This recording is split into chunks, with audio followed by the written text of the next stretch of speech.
শ্রী গণেশা প্রিয় দর্শক বন্ধুরা, আরও একবার আপনাদের সামনে আমি উপস্থিত হয়েছি।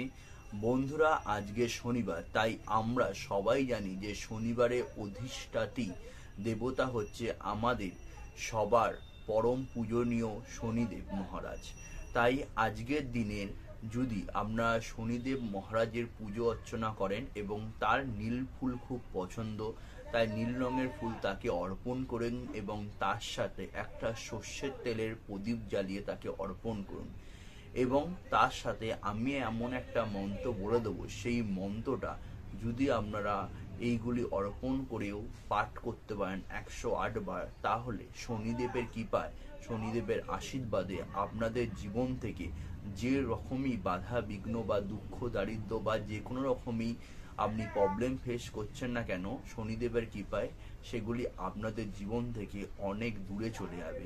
তাই বন্ধুরা, আর বেশি দেরি না করে আপনাদের সামনে আমি সেই মন্ত্রটা বলে দেবো।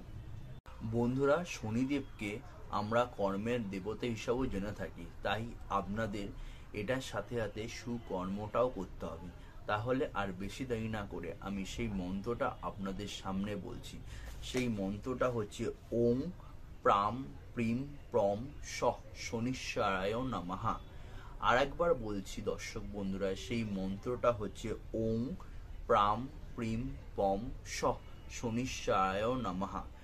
বন্ধুরা, এই মন্ত্রটা আমার চ্যানেলের ডিসক্রিপশন বক্সেও দেওয়া থাকবে। যদি কেউ না বুঝতে পারেন তাহলে অবশ্যই আমার ডিসক্রিপশন বক্স থেকে দেখে এই মন্ত্রটা আজকে শনিবার থেকে 108 বার করে পাঠ করা স্টার্ট করে দিন। তাহলে দেখবেন শনি মহারাজের কৃপায় আপনাদের জীবন থেকে সমস্ত দুঃখ দারিদ্র দুর্দশা সবকিছু আস্তে আস্তে কেটে যাবে। বন্ধুরা, আজকের ভিডিওটা আমি এখানেই শেষ করলাম। যদি আপনাদের আজকের ভিডিওটা ভালো লেগে থাকে অবশ্যই লাইক, কমেন্ট আর ফ্রেন্ডস আর রিলেটিভদের মধ্যে শেয়ার করতে একদম ভুল করবেন না। আর যারা আমার চ্যানেল নতুন এসেছেন তারা অবশ্যই আমার চ্যানেলটা সাবস্ক্রাইব করে দিয়ে আমার পাশে থাকবেন। তাহলে এরকম নিত্য নতুন ভিডিও বানাতে আরও উৎসাহিত হব। তাহলে বন্ধুরা, আজকে আমি আসি আর একটা নতুন ভিডিওতে আপনাদের সবার সাথে আমার দেখা হচ্ছে। আর নতুন ভিডিও আসা পর্যন্ত আপনারা সবাই খুব ভালোভাবে থাকবেন, সুস্থভাবে থাকবেন এবং ভগবানের আশীর্বাদে সুন্দরভাবে